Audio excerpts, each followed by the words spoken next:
Paano gumawa ng hand gloves gamit lang ang lumang medyas? Game? Yan, kung napapansin nyo Paps, medyo nangingitim na yung kamay natin. So, alam ko marami sa mga rider, lalo na pagka tag-init, may same situation na katulad ng sa akin. Yan, so ito yung isang truck driver na expose yung mukha niya sa init ng araw. So, kung mapapansin nyo Paps, yung kabilang side ng mukha niya, mas maagang nag-age kaysa dun sa kabila. So, malamang sa malamang, ito yung mangyayari rin sa atin pagka pinabayaan natin yun sa kamay natin. And at the same time, ayoko rin naman gumastos.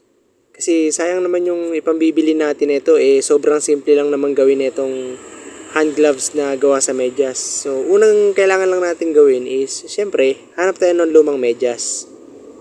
So, once nakakita ka